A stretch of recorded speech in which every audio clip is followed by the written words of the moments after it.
आज की रेसिपी ऐसी है फ्रेंड्स जो कि हेल्दी भी है, साथ में बहुत ही को आप बच्चों के लंच बॉक्स में भी रख सकते हो और बनती भी बहुत ही जल्दी है। ये 3 से 4 मिनट में आपकी ये रेसिपी बनकर तैयार हो जाएगी। तो यहाँ मैंने ले लिया है बेसन। मैंने 2 कप भर के बेसन लिया है। अगर वेट से नापोगे तो लगभग ये 200 ग्राम के आसपास बेसन होगा और 2 टेबल स्पून मैंने यहाँ इसमें सूजी डाल दी है। अब यहाँ जिस कप से मैंने नाप के बेसन लिया था, उसी कप से नाप के मैंने यहाँ हाफ कप इसमें दही डाल दी है। दही फ्रेंड्स रूम टेम्परेचर पर होनी चाहिए। अगर फ्रिज में रखी है तो उसको आप पहले निकाल के रख दीजिए। अब यहाँ हम पानी डालेंगे और इसका हमें एक बैटर तैयार करना है। तो धीरे धीरे हम इसमें पानी डालते जाएंगे और हम इसका एक घोल तैयार करते हुए जाएंगे। ध्यान रहे लम्स बिल्कुल भी नहीं पड़ने चाहिए।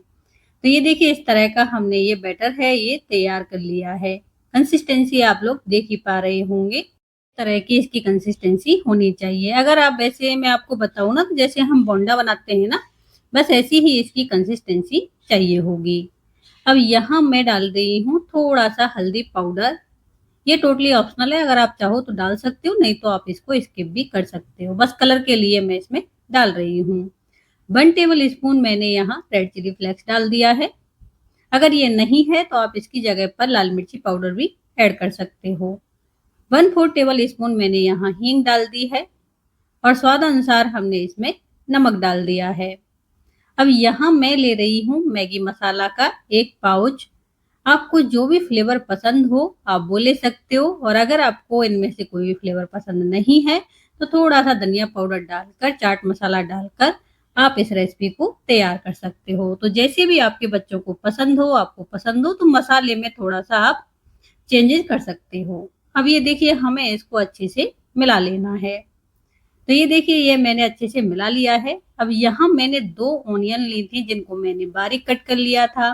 2 से 3 हरी मिर्ची ली हैं, उनको भी बारीक कट कर लिया। 1 टमाटर लिया था, 1 शिमला मिर्च ली है और इन सारी चीजों में से मैंने यहाँ हाफ हाफ इसमें डाल दी है और हाफ मैंने बचा के रख ली है।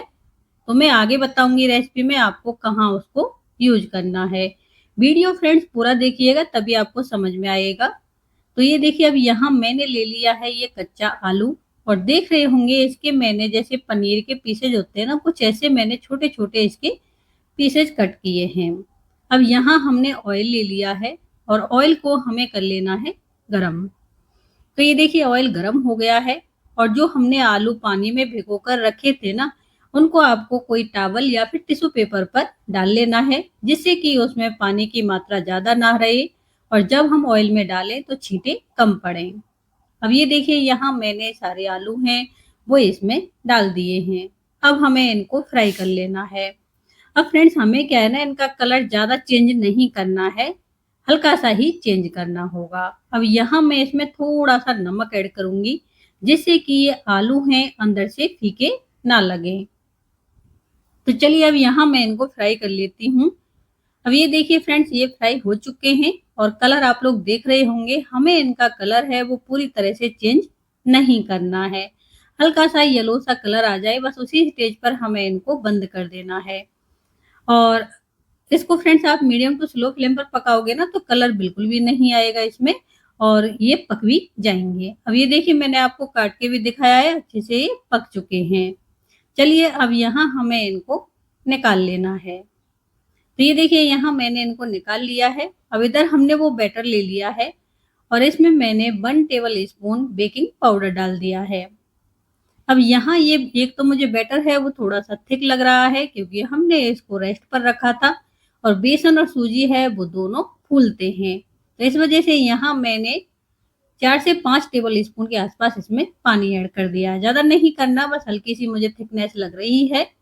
तो ये देखिए इस तरह से हमें अच्छे से मिला लेना है और एक ही डायरेक्शन में इसको फेंटना है। ये देखिए कंसिस्टेंसी ऐसी होनी चाहिए। तो चलिए अब हम इसको बनाना शुरू करेंगे। तो यहाँ मैंने ले लिया है तवा।